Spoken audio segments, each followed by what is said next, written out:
Bismillahirrahmanirrahim. Assalamualaikum warahmatullahi wabarakatuh. Salam guru penggerak. Apa kabar Bapak Ibu guru di seluruh Nusantara yang sudah menjadi guru penggerak ataupun yang masih proses menuju calon guru penggerak ataupun yang belum menjadi guru penggerak. Video saya kali ini tentang persiapan bagi program pendidikan calon guru penggerak untuk soal-soal tes akhir paket modul 1. Saya Aryadi, guru di SMA Negeri 8 Kota Palembang, Provinsi Sumatera Selatan. Saya adalah calon guru penggerak angkatan 1. Kali ini saya akan berbagi tentang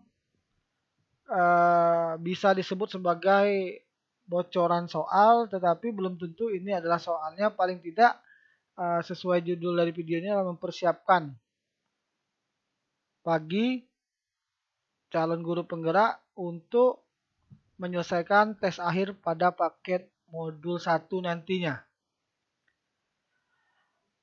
Oke, selamat datang dan terima kasih sudah berkunjung ke channel kami, Riza Channel. Sebelum like, comment, subscribe, dan share, ada baiknya view dahulu videonya, baru kemudian like, comment, subscribe, dan share jika dianggap berguna dan manfaat bagi orang lain. Ini adalah fitur pada LMS yang merupakan pada program guru penggerak akan dibuka atau melalui SIM PKB masing-masing. Kemudian akan tampil fitur-fiturnya seperti ini. Ada paket modul 1, 2, 3, di mana paket modul 1 ini terdiri atas modul 1.1, 1.2, 1.3, 1.4. Modul-modul yang harus diselesaikan oleh calon guru penggerak. Setelah paket modul 1 selesai, maka akan ke paket modul 2 dan modul 3 yang perjalanannya lebih kurang 9 bulan. Nah, di dalam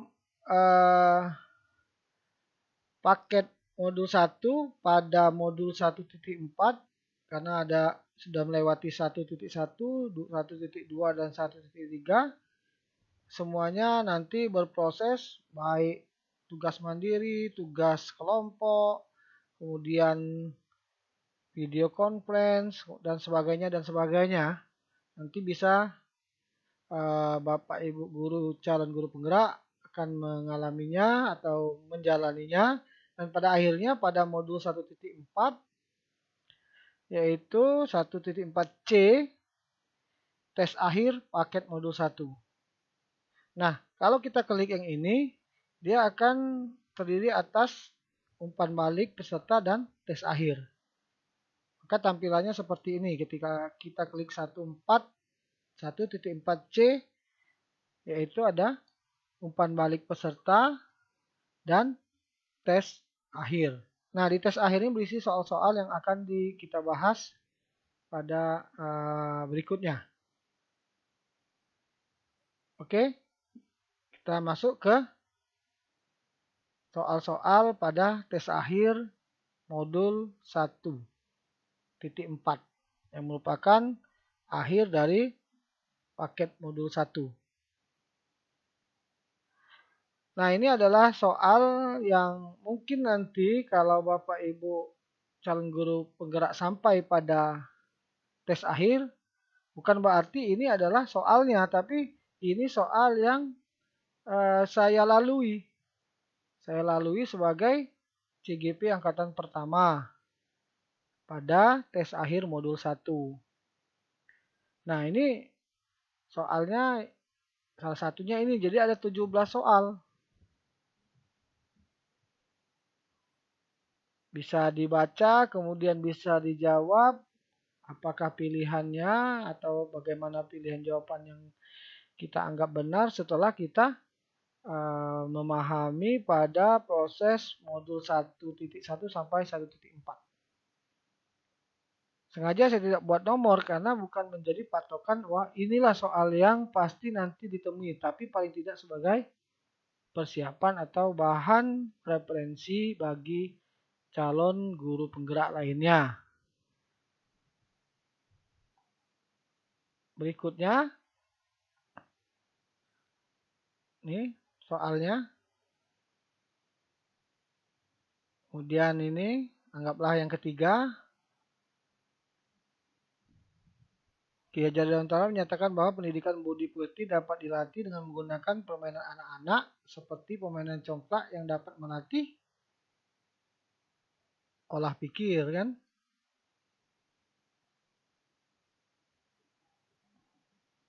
Nah, soal berikutnya.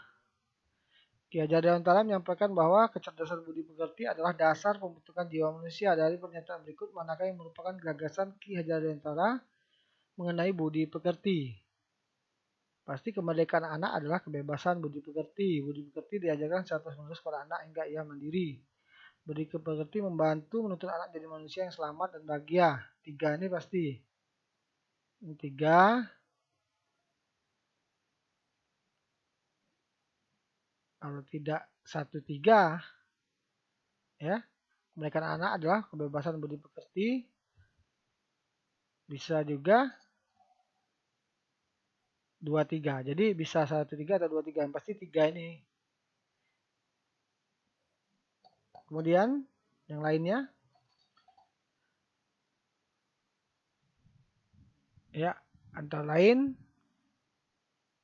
dalam diri manusia diumpamakan ada kotak hitam itu yang berisi antara lain nilai-nilai iman dan perilaku. Di balik kecanggihan otak manusia ternyata ada bagian-bagian yang masing-masing menyerupai otak reptil, otak mamalia dan otak primata. Di sini otak merupakan sendiri. Nah, otak primata. Jadi ada bagian-bagian otak yang harus kita pahami sebelumnya. Jadi kalau primata bukan mungkin, jawabannya adalah terkait dengan emosi dan perasaan. Berikutnya Undang-Undang Nomor 20. Jadi di sini mengenai tentang perumpamaan bahwa guru adalah petani atau tukang kebun terwakili dalam penggalan kalimat apa. Jadi posisi guru sebagai dia diumpamakan sebagai petani artinya usaha sadar dan terencana. Jadi usaha sadar dan rencana untuk mendapatkan atau terwujudnya hasil atau tujuan. Kita lanjutkan. Ini tentang pengalaman suatu cerita tentang sampah di suatu sekolah yang kita pertama kali datang. Jadi apa yang kita lakukan? Jadi manakah yang menjadi tindakan pertama dalam rencana Anda? Jadi ketika datang melihat keadaan tersebut, maka jadi kita mengajak dengan cara menyampaikan sesuatu yang sifatnya memberikan atau menggerakkan. Jadi sifatnya begitu mengajak memangku kepentingan. Kemudian akan diambil suatu kesimpulan yang disepakati bersama. Ya, minta pendapat guru untuk menemukan jalan keluar. Boleh. Jadi dengan komunikasi sifatnya. Komunikasi. Kita lanjutkan lagi ya. Ini. Juga ini suatu kasus ya. Jadi studi kasus. Di sini pilihlah satu dari pernyataan visi di bawah ini menurut Anda selaras dengan hal-hal yang dapat guru lakukan untuk membantu pencapaian murid merdeka. Jadi kalau untuk mencapai murid merdeka intinya pembelajaran yang sifatnya berpihak kepada anak. Jadi pembelajaran yang berpihak kepada anak. Kemudian eh, sifatnya menyenangkan. Nah, itu. Jadi guru yang menyediakan suasana positif, aman, dan membangkitkan minat untuk menjadi pembelajar mandiri sepanjang hayat dalam mencapai potensi terbaiknya sebagai manusia Indonesia. Jadi sifatnya seperti itu. Jadi berpusat kepada anak, kemudian menyenangkan, ciri-ciri dari atau ya ciri dari murid merdeka. Kita lanjutkan lagi. Ya, masih bentuk studi kasus atau suatu kasus. Berdasarkan kasus di atas, bila satu program di Wani yang Anda anggap relevan dianggap sebagai upaya pembiasaan untuk menyelesaikan tantangan dalam menjaga kebersihan di sekolah tersebut. Nah, itu. Jadi ada suatu kegiatan yang sifatnya mengajak bersama. Nah, mengajak bersama. Jadi ada suatu program, program yang bisa dilakukan.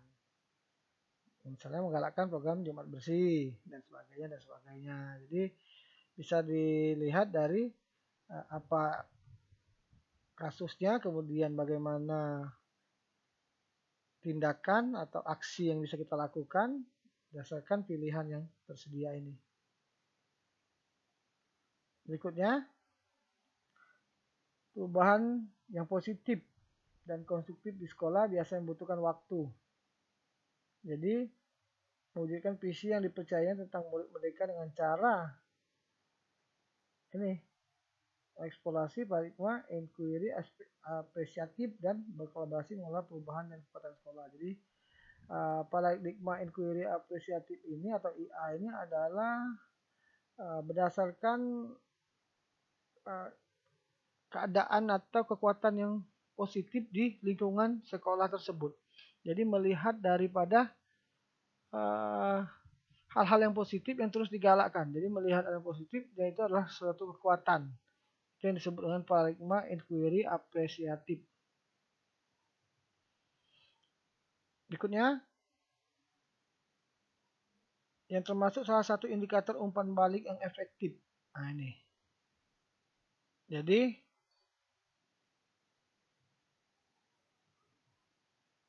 paling kuat pengaruhnya dalam pencapaian pelajaran. Indikator umpan balik.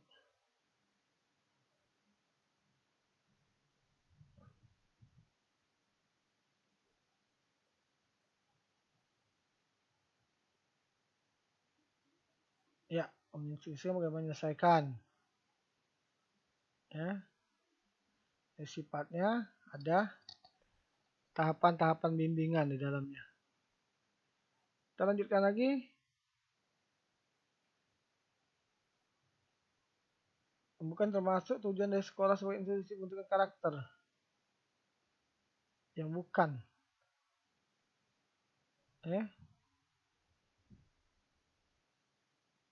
Relasi ya, akomodasi seumur hidup, menemukan moral yang baik, menjadi pribadi yang unggul dan dapat bisa secara global. Nilai personal dan berkontribusi dalam kehidupan global. Jadi, manakah kenyataan di bawah ini yang bukan termasuk tujuan dari sekolah sebagai institusi pembentuk karakter. Jadi bukan karakter, jadi karakter. Karakter moral, pribadi unggul, nilai-nilai, mendukung relasi. Jadi B ya, bukan ya.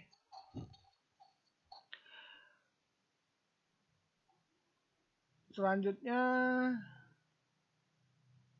nah ini juga studi kasus bisa dilihat dan dibaca, kemudian dapat ditentukan jawaban yang benar.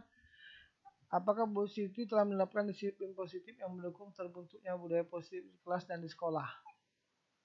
Nah, jadi tentang budaya positif di sini. Oke, kita lanjutkan lagi ya. Ini adalah soal tentang mengembangkan tanggung jawab pada murid sesuai dengan prinsip posisi guru yang mendukung terbentuknya budaya positif. Nah, ini jadi ada suatu komunikasi atau suatu pernyataan yang harus harus dipilih atau kita selektif dalam mengeluarkan suatu pernyataan atau kata-kata kepada murid kita. Kamu niat nggak? Kamu niat sekolah nggak sih? Nah, itu jadi agak kurang baik. Kemudian, nah yang ini jadi ini apa yang perlu kamu lakukan agar kamu bisa mengerjakan tugas dengan tepat waktu? Apakah membuat jadwal atau membantu? Jadi sifatnya seperti ini. Ya udah nanti jangan diulang lagi ya. Nah, itu seperti tidak ada solusi. Jadi kamu kok nggak ngerjain apa tugas lagi? Pak catat kamu. Nah ini jadi kata-kata yang seperti ini harus dihindari untuk mendukung budaya positif di kelas dan di sekolah. Jadi sifatnya adalah ada solusi, ada bimbingan, ada tuntunan, dan kata-kata yang dipakai juga dihindari dengan menghindari kata-kata yang sifatnya tidak tidak mempunyai solusi. Jadi dapat kita pilih misalnya biarkan mereka diberikan mereka untuk berpikir, tapi tetap bertanggung jawab. Berikutnya lagi, salah satu adalah guru sebagai seorang pembuat rasa bersalah. Bila pernyataan yang tepat menggambarkan posisi kontrol guru sebagai pembuat rasa bersalah. Nah, jadi ada hal-hal yang perlu kita perhatikan dalam posisi sebagai guild maker. Guru sebagai guild maker. Nah, nanti di akhir soal seperti ini ada soal menjodohkan. Nah, itu. Jadi menuntun segala kekuatan kodrat yang ada pada anak-anak sebagai manusia dan sebagai anggota masyarakat dan mencapai keselamatan dan kebahagiaan setingginya. Nanti pilihannya di sini mungkin pemikiran pendidikan menurut Ki Hajar Dewantara dan sebagainya. Kemudian di sini hasil dari bersatunya gerak pikiran, perasaan dan kehendak atau kemauan hingga menimbulkan tenaga. Mungkin ini ya masuk dalam Tut Wuri Handayani atau pendidikan taman siswa. Model manajemen perubahan berbasis kekuatan yang berpegang pada paradigma inklusi positif dan konsep pendidikan positif. Mungkin nanti di sini ada semacam metode atau model Bagja, BAGJA. Membekali murid dengan keterampilan sosial dan mendukung pertumbuhan karakter yang baik seperti rasa hormat, kepedulian terhadap orang lain, tanggung jawab, kontribusi, dan kerjasama. Mungkin di sini masuk dalam budaya positif. Nah, nanti semua pilihan ini mewakili dari apa yang sudah kita pelajari pada modul 1.1, 1.2, 1.3 sampai 1.4, dimulai dari visi, nilai dan peran guru penggerak, budaya positif, dan sebagainya. Yang pasti program pendidikan guru penggerak bagi saya pribadi yang sudah melewati modul 1 sangat baik sekali.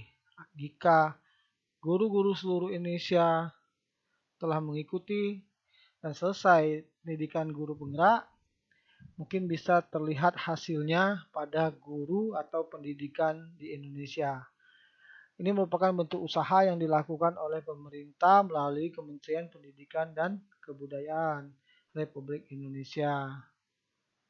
Semoga saja kita semua sukses dan lancar dalam mengikuti dan menjalaninya dan pada akhirnya mendapatkan hasil yang sesuai dan keinginan kita bersama demi pendidikan Indonesia di masa yang akan datang.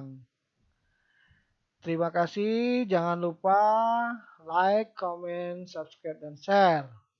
Berikan tanda like-nya, berikan komen Anda, bisa berupa tanya jawab atau masukan, saran, dan kritik.